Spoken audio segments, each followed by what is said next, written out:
Gavin Newsom, governor of California, says he is Joe Biden's biggest cheerleader. I revere his record. I mean, what he's done in 3 years has been a masterclass. Oh, like Biden, Newsom is getting pushback for his weak response to violent anti-Israel protests that happened in his home state at UCLA this week. Newsom finally released a statement that read in part, quote, "Those who engage in illegal behavior must be held accountable for their actions, including through criminal prosecution, suspension, and expulsion." Relatedly, Biden might want to think twice about having Newsom on the stump for him.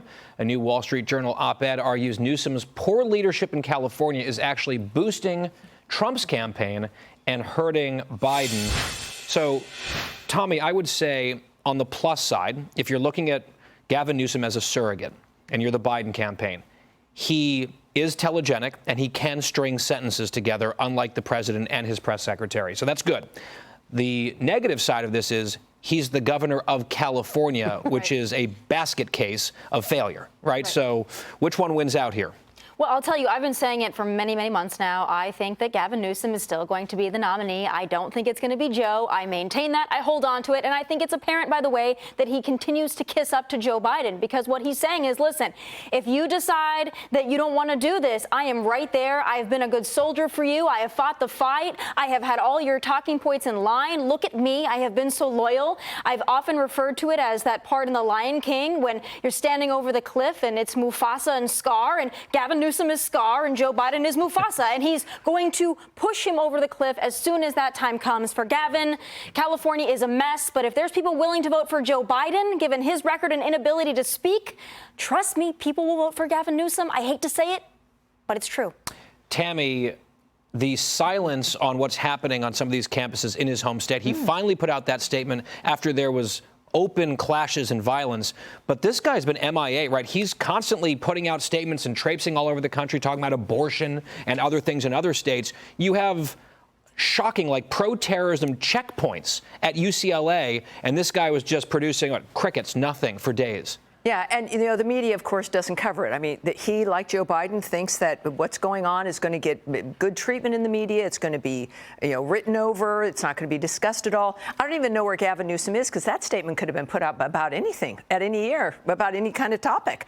It doesn't address the heart and soul of the nature of what's going on. It doesn't say stop. It doesn't say this is bad. It doesn't say I'm coming after you. It doesn't say, if you're here and you're a foreigner and you're on a visa, adios, you're out. I mean, there's no statement. Once again, kind of an implicit agreement, or either fear or we can't really say we approve of it, but you go ahead, like a whisper in your ear. So I think that it's very strange, because as they coddle the Hamas supporters and the Jew haters, because they want those votes, they are losing young people even more, suburban women, Jewish people, people who love Jewish people, people who are not bigots. You've got this entire loss. They see these numbers continuing to expand, and it doesn't register that getting the Jew haters to vote for you will not save you. And if that's what you think you need to do, my God, you need to quit and go off and meditate about something, because that's not the way it needs to work. Charlie, we all were sort of chuckling here at some of this over-the-top, effusive rhetoric from Gavin Newsom, saying he reveres the record of Joe Biden. He called Joe Biden's record thus far a masterclass at one point as well.